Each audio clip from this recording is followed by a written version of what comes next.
여러분 오늘도 잘 견디고 계십니까? 김명준의 뉴스파이터입니다. 과일 깎는 실력으로 며느리를 평가하는 시어머니들이 계시나 봅니다. 한 시어머니가요. 며느리가 사과 껍질을 두껍고 짧게 깎는 걸 보고는 아니 지금 뭐 하는 거니? 과일 예쁘게 깎으면 예쁜 딸 낳는다는 말도 몰라? 그러자 며느리도 지지 않습니다. 네, 아들 낳으려고요? 네. 그런데요. 만약 며느리가 과일 칼이 아닌 감자 칼로 과일을 깎는 걸 본다면 그 시어머니는 어떤 반응을 보일까요? 또 며느리는 어떻게 받아칠까요? 11월의 마지막 날 김명준의 뉴스파이터 잠시 뒤에 실제 사연을 통해서 과일 깎기와 고부 사이의 함수 관계를 풀어보도록 하겠습니다.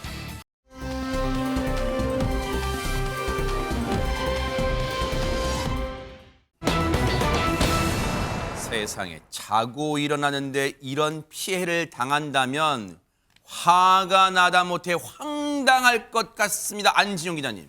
네, 어제 새벽입니다. 대구의 한 아파트에 사는 주민들에겐 그야말로 날벼락 같은 일이 벌어졌습니다. 어머나. 과연 어떤 일인지 영상 통해서 설명드리겠습니다. 무슨 일일까요, 네?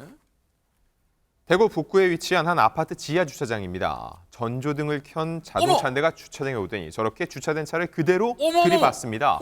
처음에는 실수였나 싶은데 세상에. 이 운전자 이런 식으로 주차된 차를 무려 15대나 들이받았습니다. 어머나. 사고를 당한 차들은 번호판과 범퍼까지 떨어져 나간 처참한 모습입니다. 어머 세상에. 아니 이게 지금 뭐 놀이공원 범퍼카 탈 일도 아니고 지금 보세요. 차량들이 심하게 찌그러지고 부서지고 지금 난리가 났어요. 그런데 이 광경 자고 일어나 보니까 지금 지하 주차 이런 일이 일어난 거 아니에요? 목격하신 분 얘기 좀 들어보시고 이어가 보도록 하겠습니다. 새벽 1시 30분경에 전화 받고 내려왔습니다. 내려왔을 때 통로 앞에 벌써 차 3대가 막고 있는 상황이었거든요. 그 앞에 보니까 차 3대가 겹쳐져가지고 본네트 다 깨지고 오일도 흐르고 있고 그래서 정말 무슨 전쟁터 같은 그런 느낌이었어요. 딱 들어맞는 표현이네요. 이 피해를 당하신 분. 딱 전쟁터 같은 그런 광경이 펼쳐진 거잖아요. 근데 최진봉 교수님 피해 차량이 한두 대도 아니고 지금 15대라고요? 그럼요. 15대가 집에 피해를 입었어요. 이게 어제 밤 0시 15분쯤에 있었던 일이거든요. 네. 그러니까 이게 피해를 당한 분이 누군가 발견을 하고 아파트 관리소에 신고를 합니다. 네. 누군가가 차를 들이받고 도망갔다. 신고가 접수가 됐고요. 네. 그래서 내려와서 확인해 보니까 범퍼가 떨어지거나 아니면 긁히거나 지금 범퍼 떨어진 것뿐만 아니라요. 긁히고 지나간 차들도 많아요. 그러니까 주차된 옆으로 긁고 지나간 거잖아요. 네. 15대가 피해를 입어서 어머나. 경찰 추산 지금 15대 피해 차량 확인 중이라고 합니다. 아하. 아까 영상 보니까요. 고가의 차량도 있고 하니까 피해 액수가 엄청나게 눈덩이처럼 불어날 것 같긴 한데 지금 보세요. 저 짓을 벌인 저 차량 운전자는 지금 어떻게 됐을까요? 잡혔을까요? 경찰 얘기 들어보시고 이어가 보도록 하겠습니다. 이러면 다 확인되는데 출동 요구 해가지고 사건 처리할 겁니다. 출동 요구 계속 불응하면은 그 절차에 따라가 체포영장을 신청하든지 뭐 겁니다. 음주라고는 뭐 단정할 수 없고요. 어디 뭐 졸았든지 다른 이유도 있고 뭐 그래 조사를 해봐야 됩니다. 어제 뭐 관리사무소에도 잠깐 들렸다 하는 것 같던데 자기가 처리하겠다 하고 뭐 사무소장 이 사람이 사고 나고 바로 신고되고 이래가지고 경찰에 출동했으면은 현행범 여건도 되고 이런데 한참 뒤에 또 신고되고 이래가지고 현행범 여건도 안 되고. 지금 보세요.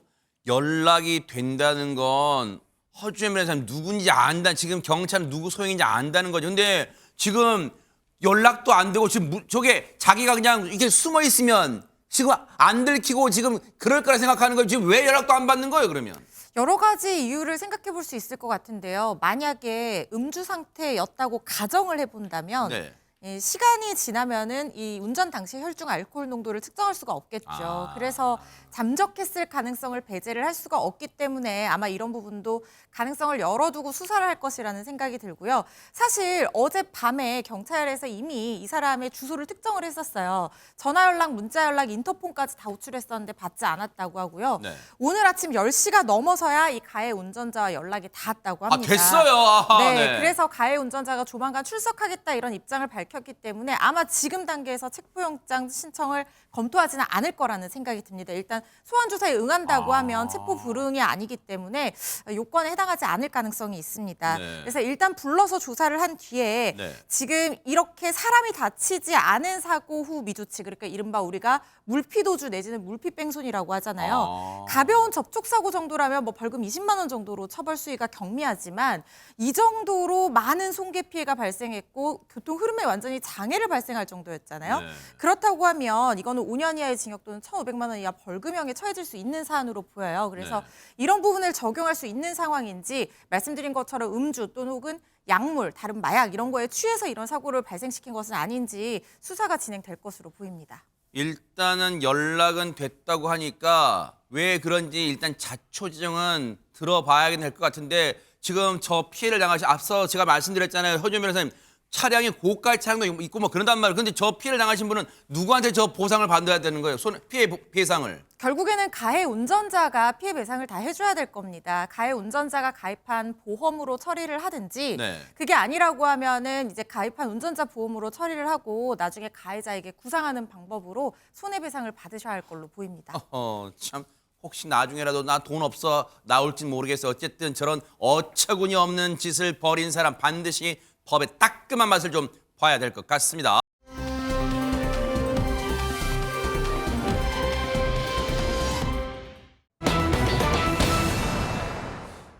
어제요, 경기도 한 사찰에서요, 정말 충격적 일이 발생했습니다. 그 얘기를 해보도록 하겠습니다. 안진용 기자님. 네, 어제 오후 6시 50분쯤 경기 안성시 칠장사에서 화재가 발생했습니다. 칠장산의 승려들이 묵는 사찰인 이 요사체에서 불이 났다는 신고가 접수됐는데 네. 이 신고 접수 직후 소방대원 등 60여 명이 파견됐고 펌프차 등 무려 장비 18대를 동원해 3시간 만인 오후 9시 40분쯤 불을 완전히 진화할 수 있었습니다. 네. 그런데 이 요사체 내부에서 스님의 시신 한 구가 발견된 겁니다. 어머나. 그런데 화재가 완전히 진화되기 전부터 자승 스님이 입적했다는 소문이 돌기 시작했다는 건데요. 실제로 조계종은 이날 오후 11시쯤 자승 스님이 입적했다고 공식적으로 발표했습니다. 허허. 지금 조계종의 자승 스님은 사실 많이 알려졌던 인물이에요. 근데 화재로 허주면서 화재로 지금 자승 스님이 사망했다는 얘기가 지금 나왔다는 거잖아요, 지금. 네, 지금 구체적인 사망 경위에 대한 수사가 좀 굉장히 필요한 상황으로 보이는 것이 여러 가지 지금 의문점이 아직까지는 많이 남아있는 상황입니다. 네. 그런데 화재 현장 인근에서 자승스님 차량이 발견이 됐는데 거기서 두 쪽 분량의 메모가 발견이 됐어요. 이거를 지금 일단은 유서로 추정하고 있기는 합니다만 이 자승스님이 직접 쓴 것인지는 좀 확인이 필요해 보이고요. 어쨌든 이 칠장사 주지스님을 향해서 이곳에서 세연을 끝내게 돼서, 그러니까 세속과의 인연을 끝내게 돼서 민폐가 많다. 이 건물은 상좌들이 복원할 거다. 이 상좌들이라고 하는 것은 불도를 닦는 사람들을 얘기를 하거든요. 그래요? 그러니까 다른 스님들이 복원해 줄 겁니다. 이런 취지인 거죠. 네. 그리고 미안하고 고맙다라는 내용과 경찰들한테는 검시할 필요가 없다. 내가 스스로 인연을 달리할 뿐인데 CCTV에 다 녹화가 돼 있으니 번거롭게 하지 말길 부탁한다. 이런 내용이 담겨 있는 것으로 알려지고 있습니다. 세상에 지금 유서로 추정되는 메모가 발견된 건데 그 메모 내용이 방금 전해드린 그 내용이 있었어요. 그러면 지금 보세요. 불교계가 지금 큰 충격에 휩싸였을 것 같습니다. 최전문 교수님. 예, 그럴 수밖에 없죠. 자승 스님 같은 경우는 불교계의 큰 별이라고 할 수 있거든요. 올해로 세수 69세로 입적을 하셨는데 스님이 뭐 춘천 태생이세요. 그 1972년도에 출가를 해서 조계종 33대, 34대 총무원장을 했어요. 총무원장이라고 하는 직책이 대단히 중요한 직책이고요. 네. 조계종을 대표하는 업무를 하는데 그리고 나서 2002년, 2010년, 2011년 남북 불교 교류 대표단으로 또 북한을 방문도 하셨었습니다. 그 정도로 여러 가지 활동을 하셨고요. 네. 그리고 전국 교구 본사별로 청년층을 대상으로 한 전법 캠페인을 벌리는 등 강연 활동도 활발하게 하셨어요. 그런 분이신데 이렇게 갑자기 이런 일을 당하고 나니까 많은 사람들이 의문을 갖는 것이 스님이 그동안 했던 여러 가지 행적을 봤을 때 극단적인 선택을 할 이유가 없다. 그래서 지금 그 조계종단 내부에서도 이 입적에 대해서 상당히 좀 여러 가지 의문이 있는 거 아니냐 이런 얘기들이 지금 돌고 있는 상황이다. 네. 이렇게 말씀드릴 수 있을 것 같습니다. 참담함을 금치 못하고 있을 것 같은데요. 조계종 측의 입장 얘기 들어보시고 이어가 보도록 하겠습니다. 우리 종도들과 국민들의 참담한 마음을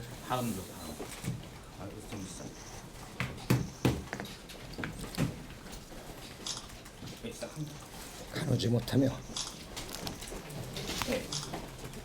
해봉당 자승태조사 잠깐만요.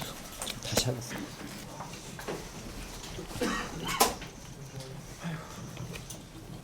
어제 오후 6시 50분 경기도 안성 칠장사에서 발생한 화재로 인해 해봉당 자승대종사께서 세수 69세로 원적에 드셨습니다. 자승대종사께서는 종단의 안정과 전법 도생을 발언하면서 소신공양, 자화장을 하심으로써 모든 종도들에게 경각심을 남기셨습니다. 저렇게 지금 비통한 참담함을 금치 못하고 울컥하는 모습이 아마 지금 조계종 그리고 불교계의 마음을 아마 대변하는 것 같은데 생전에 남긴 메시지가 있다 이런 얘기가 있어요. 유인경 평론가님. 네, 대한불교 조계종 측은요. 자승 스님이 타의가 아니라 자신의 선택에 의해서 불교에서 자기 몸을 태워서 부처 앞에 바치는 소신 공양을 했다고 이제 공식 발표했습니다. 그리고 자승 스님이 남긴 열반송을 공개했거든요. 네. 열반송이란 거는 스님이 입적에 앞서서 수행을 통해 얻은 깨달음을 후인들에게 전달하기 위해서 남기는 말이나 글입니다. 제가 다시 한번 소개를 시켜드리자면 이런 열반송입니다. 생사가 없다 하나 생사가 없는 곳이 없구나. 더 이상 구할 것이 없으니 인연 또한 사라지는구나 라고 하는 이런 내용입니다. 조계종 측에서는 다음 달 3일까지 조계사에서 연결식을 진행할 예정이라고 또 밝혔습니다. 열반송의 뜻을 알고 저 메시지를 들으니까 진짜 뭔가 깨달음의 경지에 이른 분 같다. 그래서 그 선택 같다? 이렇게 말하는 것도 좀 아직은 일러요. 근데 어쨌든 최명기 원장님, 저 열반송을 이 글자 그대로 보니까 뭔가 좀 어떤 점이 좀 느껴지세요? 최명기 원장님. 네, 제일 중요한 대목은 더 이상 구할 것이 없다라는 부분이 됩니다. 우리가 이제 살아가는 것은 그것이 즐거움이 되었건 그것이 어떤 또 희생이 되었건 어떤 보람이 되었건 우리는 뭔가를 갖다 구하기 위해서 살아갑니다.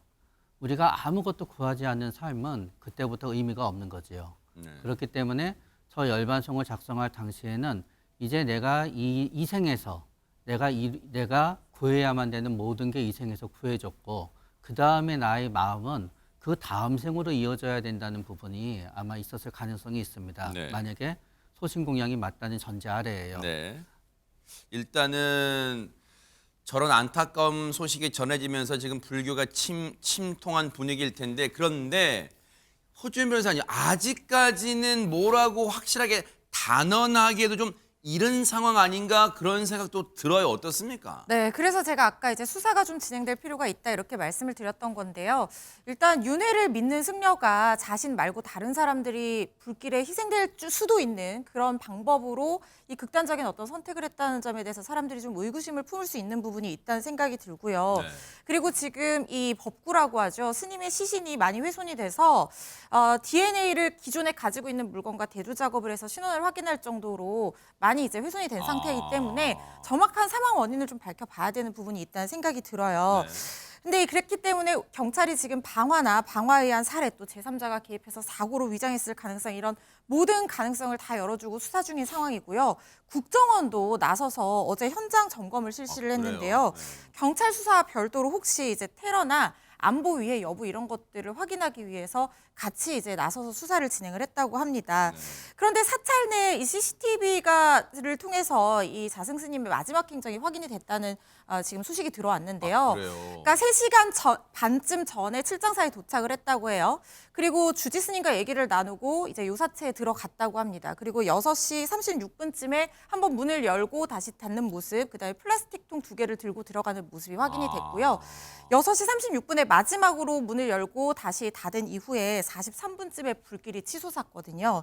그래서 이런 것들을 종합적으로 봤을 때는 불이 또 비교적 이른 시간대에 났는데 자력으로 대피하지 못했고, 그다음에 아까 말씀드린 메모까지 다 종합적으로 봤을 때는 정말로 우리가 생각하는 그 극단적인 선택의 가능성, 이런 것들도 배제를 할 수 없는 상황이기 때문에 이런 것들 다 모든 가능성 열어두고 수사를 한다고 하고요.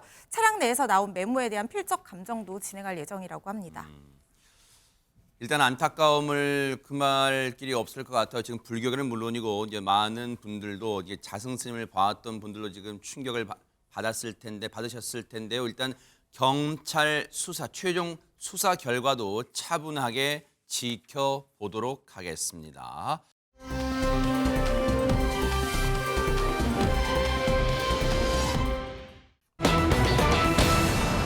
내가 알던 그녀가 아니라 이런 알쏭달쏭한 얘기. 그럼 뭐라는 거예요, 허준 변호사님?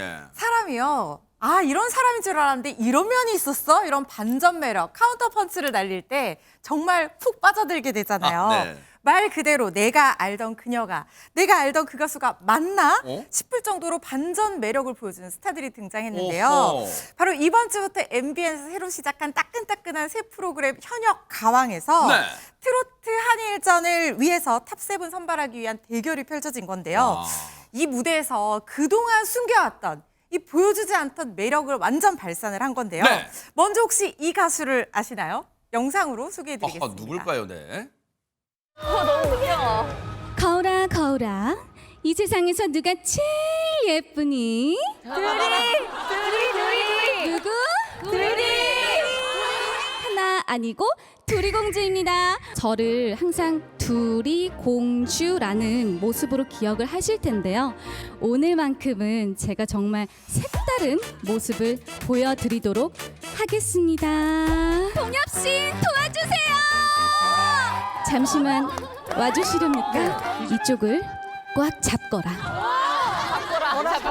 당기시면 되옵니다. 하나, 둘, 셋!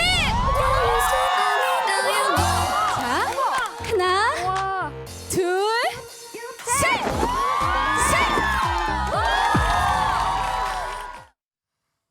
아, 경연 참가 현역 가수들이 연일 지금 신동엽 씨를 당황케 하고 있는데 근데 지금 저 가수분을 보면서 허주현 변호사, 이 가수 낯이 익다 그런 분 많으실 거예요, 진짜. 이 가수, 트로트 가수 두리 씨인데 데뷔 5년차 걸그룹 출신이에요. 아하. 그래서 아마 낯익게 또 알고 계시는 분들도 많이 계실 텐데 네. 평소에 사실 공주 캐릭터로 되게 유명해요. 그래요? 오. 평소에 굉장히 쨍한 색깔, 뭔가 범상치 않은 막 디자인, 저렇게 막 리본 달려 있고 레이스 있고 이런 옷들 즐겨 입으면서 자연스럽게 공주 캐릭터가 생겼고 그래서 신곡을 낼 때마다 공주 컨셉이 빠지지를 않았어요. 트롯 공주 이런 별명으로 굉장히 유명한데 네. 방금 보신 것처럼 이 공주 옷을 다 벗어던진다. 이게 무슨 말이겠어요? 뭔가 새로운 변신을 예고하는 거잖아요. 과연 어떤 컨셉의 무대가 탄생했을지 영상으로 한번 보시겠습니다. 궁금한데요, 네.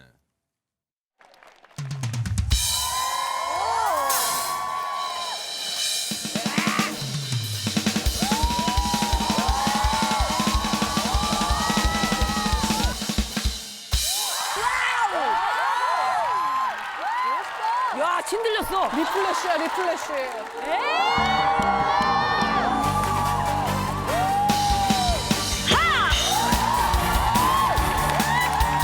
차례 차례 차례 바라볼 때 차례 너만 바라볼 때 차례 차례 차례 있을 때 차례 옆에 있을 때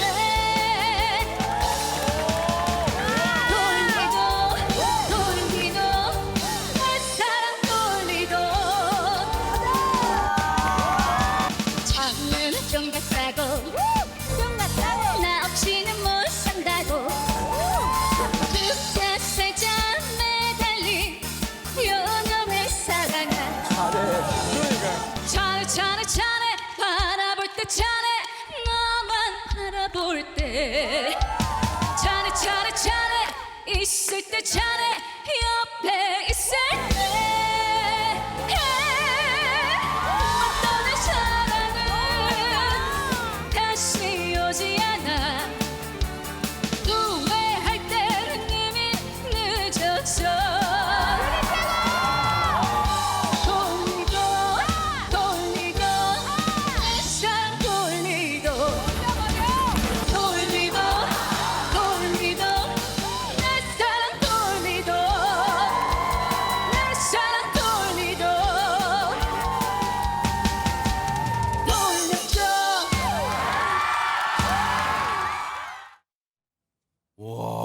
오, 마지막에 대박 사건이면 최지문 교수님 그냥 처음에 그냥 맛보기 정도만 드럼 보여준 자도 이게 대박이에요. 드럼 치며 노래를 해요 지금. 드럼 실력 자체가 대단합니다. 이건 정말 수준급 드러머라고 할 수 있을 것 같고요. 말씀하신 것처럼 사실 드럼을 치면서 노래하는 게 상당히 어려워요. 숨도 차고 박자도 잘 맞춰가면서 쳐야 되거든요. 근데 그게 쉽지 않은데 이거 뭐 드럼을 치면서 저렇게 박자에 전혀 놓치지 않고 숨소리 전혀 뭐 고르잖아요. 계속 음정 그냥 불안도 없었던 불안도 것 같아요, 없어요. 진짜는. 그렇게 노래를 한다는 건 쉬운 일이 아닌데 그런 모습을 보여준 건 대단하다는 생각이 들고요. 네. 그래서 신성 씨도 뭐라고 얘기했냐면 엇박 드럼이 들어갔거든요. 아까 엇박 드럼을 치면서 노래한다는 게 대단한 실력이라고 칭찬을 했고 완벽한 무대에 참가자들 뭐 프로듀서들 모두 다 일어나서 박수를 치는 기립박수를 받은 그런 모습도 있었고 또 마지막 스틱 날리는 거 아까 김명준 앵커가 흉내냈잖아요. 스틱 날리는 거 이거 아무나 할 수 없는 거거든요. 네, 보통 사람 할 수 없는 거를 정말 그러니까 전문적으로 드럼을 치지 않으면 저런 퍼포먼스를 하기 힘들어요.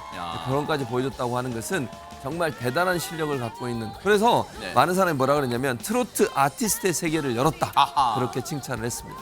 마치 제가 이 들고 있는 연필을 내막 던지는 그런 느낌.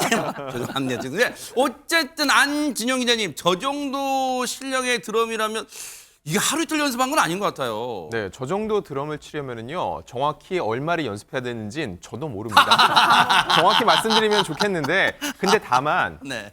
보면은 뭐 하모니카를 분다던가 네. 기타를 치면서 노래를 완창하는 건 꽤 본 적이 있죠. 근데 드럼을 치면서 노래를 부르는 경우는 많지가 않습니다. 왜냐하면 체력 소모가 굉장히 많기 때문에 음정 박자를 맞추기가 쉽지 않다는 거죠. 그만큼 굉장히 귀한 장면을 보여줬다고 할 수 있는데 네. 이 두리 씨 정말 재주가 많습니다. 원래 도서관 사서로 일을 했었는데 어머나. 이 끼를 알아본 친언니의 권유로 가수 활동을 하게 된 거죠. 이 진짜요? 친언니는 바로 스포츠 채널에서 활동하는 봉우리 아나운서인데 눈썰미가 있었던 거죠. 네. 그래서 원래는 걸그룹 GBB로 데뷔를 했는데 사실 걸그룹으로는 그렇게 큰 화제를 모지 못했습니다. 아하. 그러다가 트로트 가수로 오면서 그때 비로소 드럼을 배우기 시작을 했는데 어머나. 그냥 취미로 배운 게 아니라 언젠가는 드럼을 연주하면서 노래해보고 싶다는 포부를 밝힌 적이 있는데 네. 이번 현역가왕에서 사실상 공식적으로 첫 드럼을 치면서 노래를 부른 건데 저 정도의 완성도를 보여준 겁니다. 대박 사건이네요. 진짜 이 정도면은 앞서 허주현 변호사의 말씀처럼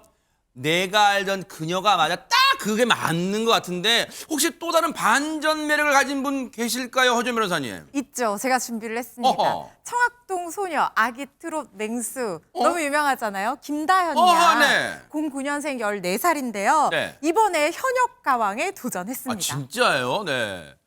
우리가 아는 그 신동 다현 양이 지금 다현 양 해도 되잖아요. 근데 다현 양이 뉴스파이터에도 출연하셨던 그 다현 양이 이번 현역 가왕 도전했다는데 어떤 무대가 펼쳐졌을까 영상 만나보시고 이어가 보도록 하겠습니다. 현역가왕 딱 출연한다고 결심을 하고 일본어 책을 바로 샀어요. 건니치와 와타시와 가수 김다현 데스. 미나산 요로시쿠 오네가이시마스. 아리가또 고자이마스. 이번 경연에서는 목표가 어떻게 되나요? 제가 경연에서 2등하고 또 3등을 해봤는데 1등을 못 해봐서 선배님들 표정 그렇게 따지면 4등도 못 해봤잖아. 5등도 못 해봤잖아. 6등도 못 해봤잖아. 이렇게 지금 표정을 주고 계셔가지고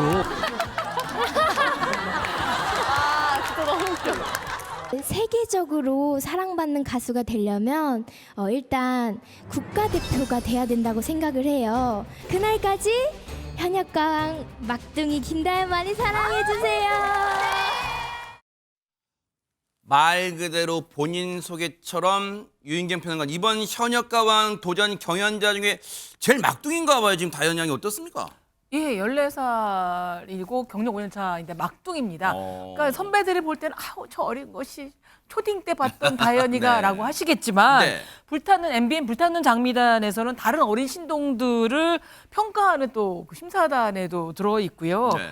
현역 가왕에서 나이만 언니들 대결에서도 전혀 기죽지 않고 아까 본인이 밝혔듯이 네. 일본어 책을 사서 외국어 공부도 하고 있고 네. 하는데 저는 솔직히 이 김다현 양을 김봉곤 후원장의 막내딸로만 알았었고 모든 데서 어린아이로 알았는데 이제 굉장히 성숙해졌고요. 네. 중학교 1학년인데 어떤 가수보다도 의욕이라든가 아하. 열정이라든가 이런 것은 최고참인 듯한 느낌이 듭니다. 네. 벌써 다현 양의 각오는 이미 국가대표, 한일전 국가대표 됐어요. 지금 일본어까지 지금 일본 현역가왕과 우리 현역가왕 7명 탑7 붙는 거잖아요. 한일전이에요. 내년에 한일전이면 그 국가대표 이미 된 심정이에요. 그런데 어떤 반전 매력을 무대에서 펼쳤을까요? 보시고 이어가 보도록 하겠습니다. 입니까?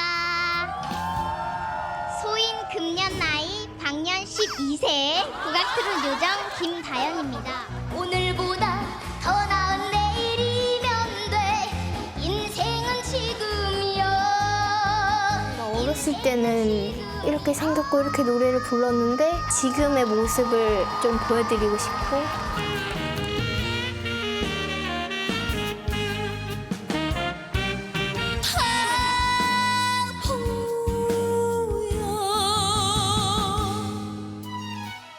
가버린 너는 바보야. 엽서도 한 장 남기지 않고 떠나가 버린 너. 너는 바보야.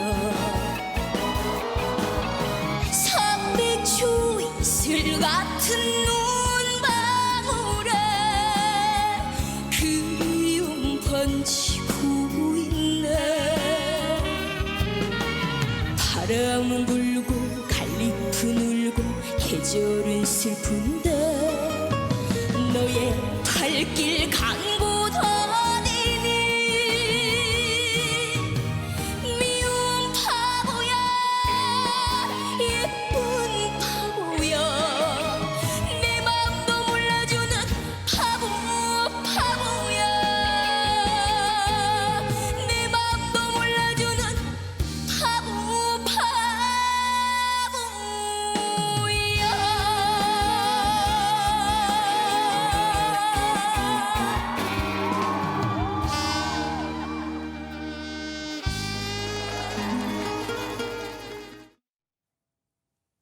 마지막에 보셨죠? 최재범 교수님. 예. 손떨림이 있다는 것은 혼신의 힘을 진짜 다 했다는 거예요, 진짜. 그렇죠. 네, 와. 있는 힘과 정말 젖먹던 힘까지 다 발휘해서 했다는 얘기예요. 그래서 마지막에 긴장이 약간 풀리면 손이 좀 떨렸는데 어쨌든 노래하는 과정에는 전혀 그런 모습이 보이지 않았기 때문에 마지막에 이제 끝나고 나니까 정말 마지막 힘을 다해서 부르고 그 모습이 표현되는 방식이라고 생각을 하고요.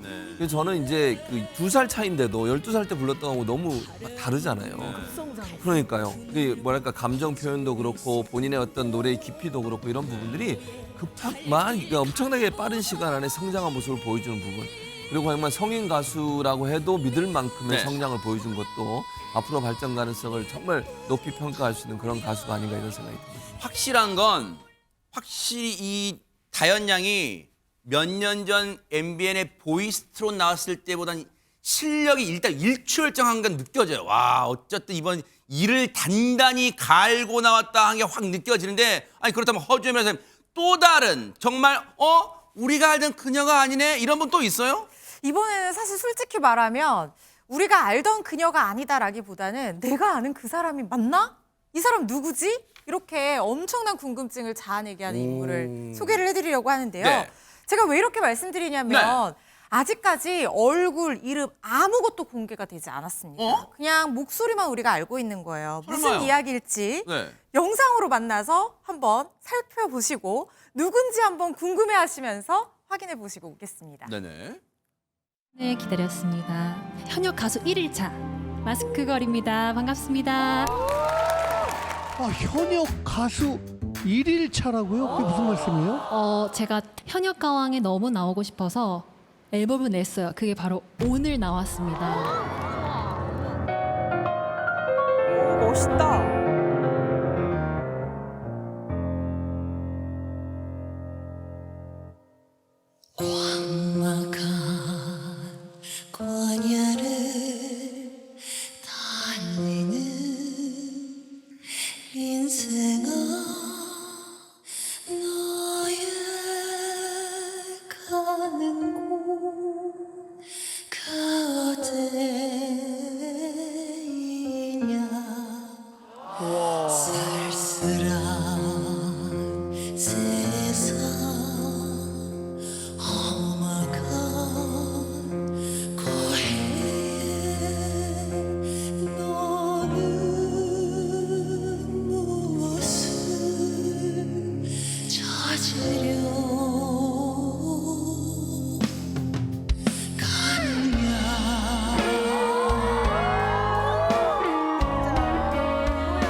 지금요 유인경 평론가님 뭔가 이 마스크가 주는 어떤 그런 장치 때문에 뮤지컬 한 편 본 느낌이에요 지금. 그렇죠. 굉장히 네. 미스테리어스하기도 하고 신비롭기도 하고 묘하기도 한데요. 방금 들으신 노래는 윤심덕 씨의 사이찬미라는 노래입니다. 1926년에 발표된 노래니까 거의 100년이 다 돼가는 노래고요. 네. 제 어린 시절 기억에 우리 아버님의 유성기로만 듣던 LP판으로 듣던 노래를 저렇게 세련된 현대 무대에서 듣게 돼서 굉장히 감명 깊기도 합니다. 네. 그런데 이제 사이찬미의 원곡자인 윤심덕 씨는 우리나라 최초로 인정된 한반도 최초의 공식 여성 성악가이자 소프라노입니다. 일본 유학 출신으로 일본 동경음악원을 졸업한 재원이기도 한데 1926년에 이 노래를 발표하고 네. 그의 연인이었던 김진우 씨와 동반 자살로 막을 아이고. 내려서 더욱더 이제 알려졌죠. 그 LP판이 우리나라에서 최고가로 팔리기도 했고요. 네. 그다음에 윤심덕의 생애를 그린 사회 찬미라든가 수많은 영화 작품도 나왔고 네. 우리나라에서는 이미자 선생이나 김수희 씨 등이 불러서 현대적으로 해석을 하기도 했지만 네. 100년 만에 들어보는 노래이고 야. 마스크를 쓰고 불러도 이 노래의 매력만은 덜하지 않은 것 같습니다. 네. 마스크걸이라는 이름으로 등장했는데 끝까지 무대가 끝나고도 마스크를 안 벗었대요. 근데 최명기 원장님 경연대회잖아요. 우리 보통 일반적인 생각으로는 경연에 나와서는 한 번이라도 더 자신의 얼굴을 알리고 이름 알리고 하려는 마음으로 나올 텐데 굳이 이름도 안 알리고 얼굴도 마스크도 안 벗었어요. 왜 그런 걸까요? 두 가지 이유를 생각해 볼 수 있는데요. 두 가지씩이나요? 네. 첫 번째 이유는 본인이 1일차라고 했습니다. 네. 그런데 이제 다른 경력이 있다고 가정하는 거예요. 그러면 우리는 다른 직종에 있는 사람이 노래를 부르는구나 생각하기 때문에 일종의 선입견이 이제 하기 때문에 가수가 아닌 것 치고는 굉장히 잘 부르네 해서 실력을 깎게 되는 부분이 있어요. 그 부분을 염려했을 수가 있고요. 네. 또 두 번째 부분은 심리적인 부분인데요. 대부분의 가수들은 마스크를 쓰고 노래하는 걸 굉장히 힘들어합니다. 어허. 마스크 쓰고 노래하는 어떤 일련의 프로그램을 진행할 때 계속 공황발작에 시달렸다는 가수분도 계십니다. 그래요. 그러나 또 어떤 경우에는 마스크는 굉장히 나의 마음을 안전하게 해줍니다. 왜 그런가 하면은 내가 마스크를 썼기 때문에 상대방은 나를 몰라요. 그러네요. 상대방은 내가 얼마나 당황하는지도 몰라요. 아하. 그게 일종의 보호지대로, 안전지대로 그래요? 작동하는 거예요. 그러면 마스크를 쓰고 노래하게 되면은 사회적 불편감이 해소가 되면서 오히려 실력이 나오고 불안이 없어지게 됩니다. 그럴 수 있겠네요. 근데 이 마스크걸이 노래를 경연을 하는 동안요, 많은 그 경쟁자인 현역 가왕들의 표정이 다 이랬잖아요. 누구지? 누구지? 막 이랬잖아요. 근데 유일하게 마스크걸의 정체를 알아본 사람이 있답니다. 얘기 들어보시고 이어가 보도록 하겠습니다. 박성현 씨는 노래 시작하자마자 눈물을 쏟더라고요. 그래서 제가 좀 깜짝 놀랐는데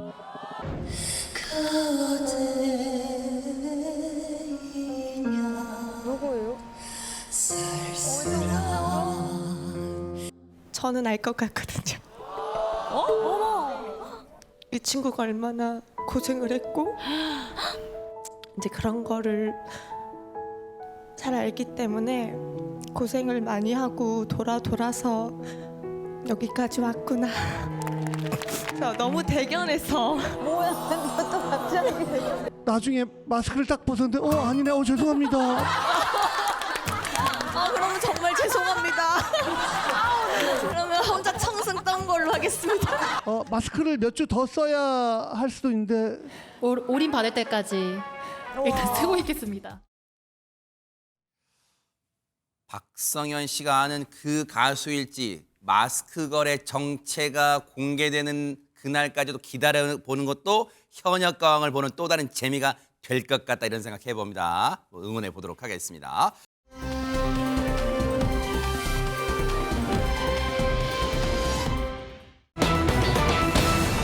세상에 장담하건대요. 오늘 새벽에 잠 설치신 분들 많으실 거예요. 안진용 기자님.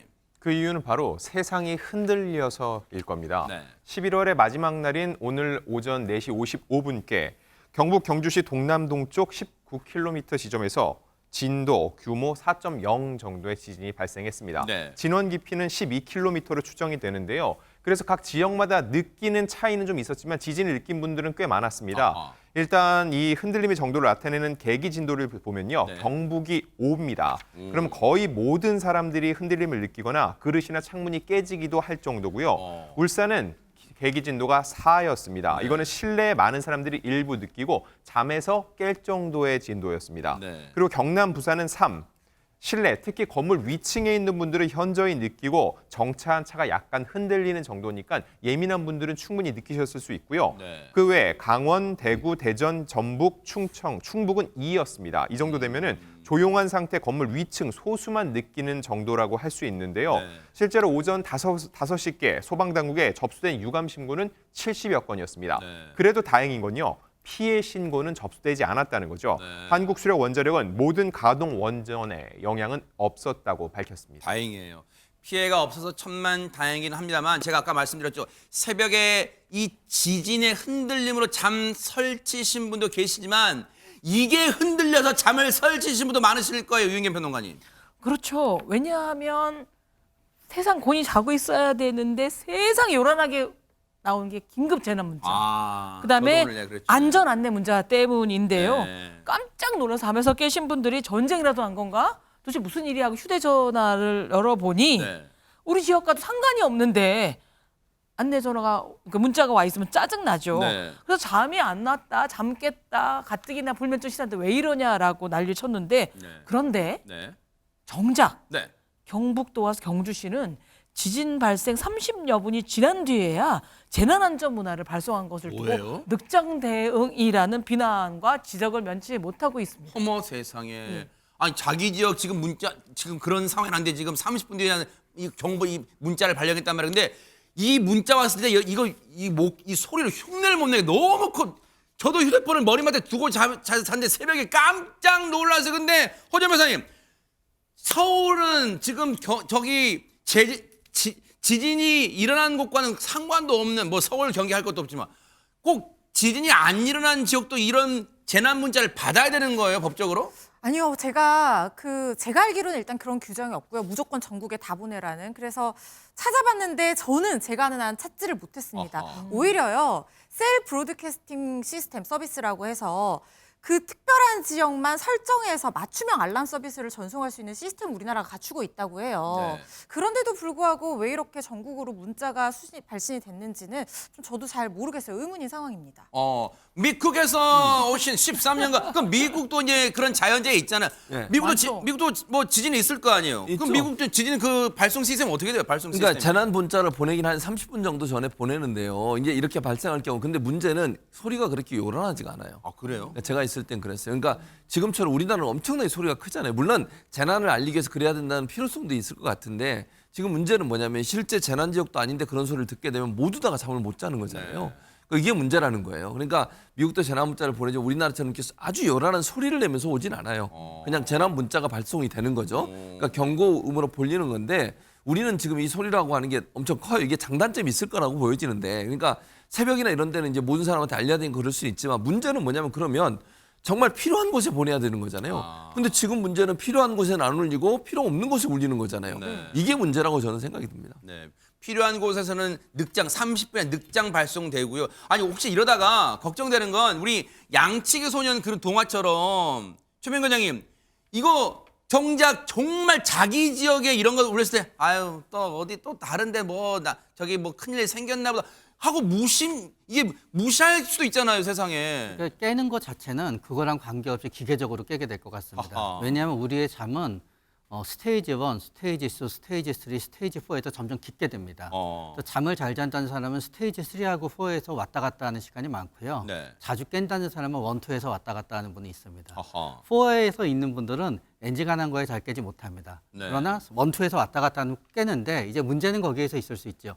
깬 다음에 어떤 내용인지 안 찾아보게 될 수 있는 거는 네. 자꾸 이런 효과가 있으면 있을 수 있고요. 또 어떤 분은 귀찮으니까 애초에 끄고 잔다. 아하. 이제 그런 분은 좀 늘어날 수 있다는 생각은 듭니다. 네.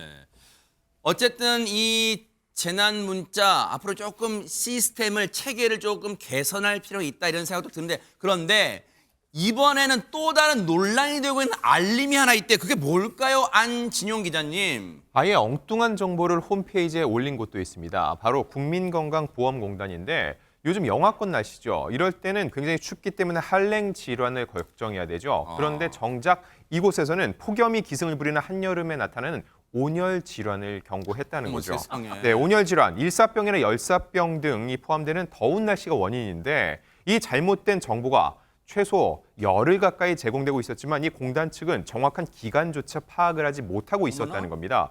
이 공단 측에 따르면 해당 서비스는 질병청과 기상청 등 10여 개의 기관의 정보를 기반으로 제공되는데 해당 기관의 정보에 문제가 있었는지 정보를 제공하는 과정에 오류가 있었는지를 확인하는 중이라고 얘기했습니다. 참 확인 느립니다.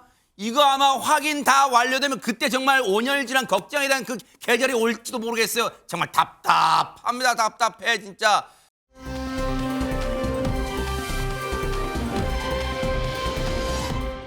그런가 하면 다음에는 어느 나라로 가볼까요? 안진용 기자님. 아르헨티나의 수도죠. 부에노스아이레스로 오, 가보겠습니다. 네. 네, 앵커님께 하나 여쭤보고 싶은데 동력이 없는 차 과연 움직일 수 있을까요? 동력이 없으니까 당연히 못 움직이죠. 그냥 가만히 서 있는 거니까요. 그 동상 같은 거 아니에요, 진짜? 그렇죠. 말 그대로 움직이는 힘이 동력인데 네. 무동력 차, 동력이 없는 차는 과연 움직일 수 있을지 영상을 통해 확인해 보시죠. 네. 살인적인 높이의 방지턱을 넘고 밀집더미 사이를 질주하는 차량들. 어머나. 이 차들 무동력 차가 맞나 싶습니다. 비밀은 저 도로의 경사에 있는데요. 재밌는 건 차량의 외형들이기도 합니다. 와인통과 냄비, 변기에서부터 신발은 물론 영화 속 배트카를 타고 나타난 할리퀸의 모습에 3만여 관중은 아낌없이 환호성을 보냅니다. 대박 사건. 이 레이싱 대회의 승부는 얼마나 빨리 완주하느냐 이것과 함께 차량의 독창성과 성능 등이 종합적으로 반영된다고 하는데 30대의 무동력 차가 벌인 이 치열한 경쟁에서 바로 복고풍 구급차를 구현한 차량 이 차량이 우승의 영예를 안았다고 합니다. 야, 근데 진짜 아이고 이게 보호장구를 꼭 착용하셔야 돼요. 지금 저렇게 넘어질 수도 있으니까. 근데 저 아이디어가 진짜 뭐 변기도 있고 우리가 보통 즐겨 신는 신발 모양도 있고 아마 이렇게 많은 분들이 저런 이 모델 모형을 보면서 한바탕 크게 웃는 그런 축제의 장이 아니었을까 그런 생각해 봅니다. 보고 계십니까? 대박 사건. 네, 안녕하십니까? 김명준입니다. 여러분과 함께하는 뉴스파이터. 다양한 소식과 뉴스를 보고 싶으시면 화면 오른쪽을 꾹 눌러 구독해 주시길 바랍니다. TV로도 유튜브로도 여러분께 한 발 더 다가가겠습니다. MBN 뉴스와 뉴스파이터를 사랑해 주셔서 고맙습니다.